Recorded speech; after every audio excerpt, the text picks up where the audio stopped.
PCP and the personal constant coaching is a lovely realm for entering the meaning of a client and trying to see what are the reasons, what are the philosophies, and what are the theories beyond the behavior they do. Because all our behavior is actually coming out of our theories.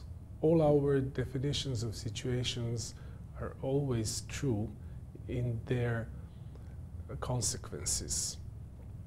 In that respect, personal construct coaching has to understand people first and enter a field of appreciative understanding, making a dialogue, and try to help them to negotiate about their goals. What is interesting in personal construct coaching is that what people want to reach is not seen as it is usually seen in humanist psychology. Because the whole endeavor of humanist psychology in 60s and 70s of the last century was to help people achieve self-actualization, to become what they really are, to come to their authentic depths and try to be authentic beings, not to do many silly things just because they don't think they're good enough. So the whole discourse of a normal being, an authentic being, and congruent being is something which is given in our psychological interiority. The psychological cloth we are all made from is either good or neutral, but humans as beings are not bad. They become somehow spoiled through the difficult lives and through the difficult impacts of environment. Personal constant coaching is taking another look at this. We are not what is written in our psychological cloth. We don't have some sort of psychological substance, some essence, which makes us relate in a certain way towards other people. Actually, we are beings in relations. And what we are is some product of our relations with all other significant beings. So if we want to change, we're trying to change in relations. And if we want to change, we have to do something different in those relations. And in order to do something different, we have to do something very strange. We have to make an act of daring, transcend the obvious, and enter into the unknown, and try to be what we have never been before. Try to do something we have never done before. Try to experiment with different schemes, with different behaviors, with different strategies we have never tried to do before.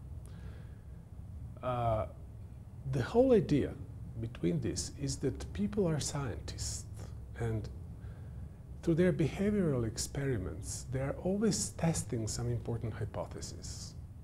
So behavior is seen as a product of our convictions, of our assumptions, of our hunches. And we always try to see if those hunches, those beliefs work. So we are always in some sort of experiential learning, forming hypotheses, thinking how to test them, and then thinking in the light of validational outcome whether they're any good. Should they be sustained because the thing which is winning is never changed, or should they be changed? And if we have to change them, then we have to reach for something which is quite new in our repertory. This task is actually not a one-off task in someone's life. Basically, what we have to do is to reach for those changes throughout our lives, because what the life is asking from ourselves is some sort of a constant updating and constant elaboration. If you look at the auto industry, if you look at the computer industry, you can see all those new models coming out each and every year, making a tremendous pressure on the competition. And I just wonder, is it possible to remain different in the human world? If we want to succeed, if we want to compete, if we want to make a good career, we have to update constantly. We have to reach out and go for something new. This is a project which has been elaborated in the realm of the personal constant psychology for the last 60 years. And there are very many wonderful techniques and theoretical bits which allow this. Actually, the first theory, to the best of my knowledge, who merged successfully a very profound theory of learning and very profound theory of change in one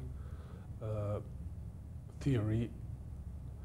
And this is not to say that others have not tried or done it in different ways. This is just to emphasize my personal opinion that personal construct psychology did this merger in the best way.